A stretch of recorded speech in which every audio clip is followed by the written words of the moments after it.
20분. 물집은 터뜨리지 말고 바로 병원으로 오신다. 이것만 기억하시면 될 것 같습니다.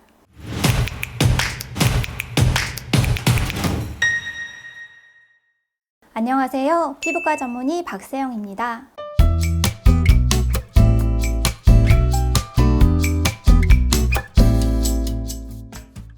오늘 여러분께 전해드릴 이야기는요, 화상입니다. 이번 겨울이 유난히 추워서 그런지 화상으로 병원을 찾는 분이 많이 늘었습니다. 난로, 전기장판, 핫팩 등의 사용이 많이 높아져서 그런 것 같습니다. 화상은 생각보다 정말 흔하게 발생하는데요. 막상 나한테 그런 일이 생기면 어떻게 해야 할지 막막해지죠.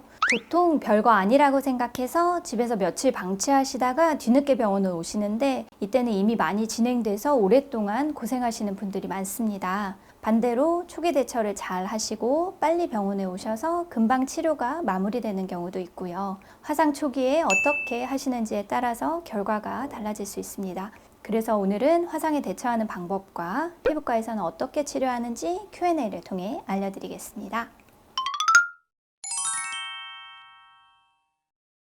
화상은 1도에서 4도 화상까지 화상의 깊이와 정도에 따라서 4단계로 구분하게 됩니다. 1도 화상은 피부의 가장 바깥쪽인 표피에만 화상이 발생한 경우인데요. 피부가 붉어지고 통증, 붓기는 발생하지만 물집은 없는 경우입니다. 흉터 없이 치료되는 가벼운 화상이라고 볼 수 있겠습니다. 2도 화상은 표피와 그 밑에 진피까지 손상이 생겨서 물집이 생깁니다. 진피 위쪽에만 발생했다면 표재성 2도 화상이고요. 하부 진피까지 손상되었다면 심재성 2도 화상으로 나뉘게 됩니다. 2도 화상은 흉터가 발생할 수 있어요. 그래서 초기에 적극적인 치료가 필요합니다. 3도 화상부터는 위험한 단계입니다. 표피, 진피, 그 밑에 피하 지방층까지 손상된 경우인데요. 이 경우에 신경 말단 부분에 손상을 입기 때문에 오히려 통증이 없습니다. 3도 화상은 피부 이식이 필요한 경우가 많습니다. 4도 화상은 피부뿐만 아니라 근육이나 뼈 등까지 손상이 되는 경우인데요. 사망률이 높습니다. 바로 응급실에 가셔서 치료를 하시고 입원 치료가 필요하게 되겠습니다.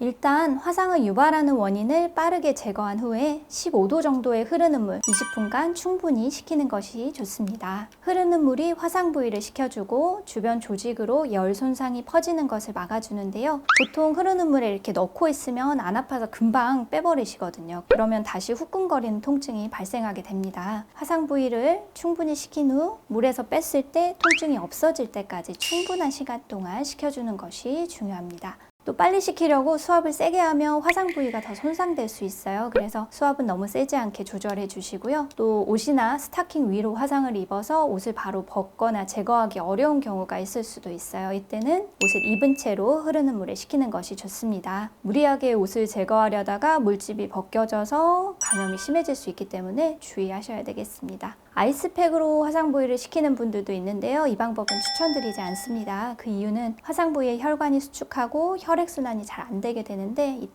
손상된 부위가 더욱 악화될 수 있기 때문입니다. 흐르는 물로 20분간 잘 대처하셨다면 깨끗한 거즈나 천으로 상처 부위를 잘 감싸고 바로 가까운 피부과나 화상 전문 병원으로 가시면 되겠습니다. 바로 병원으로 가실 예정이라면 굳이 상처 부위에 화상 연고를 바르지 않는 것이 더 좋습니다. 병원에서 소독할 때 상처 부위를 확인하려고 이 연고를 닦아내야 하는데 이때 많이들 힘들어 하시더라고요. 또 물집이 생겼다면 절대로 터뜨리지 않아야 한다는 거 꼭 기억하세요.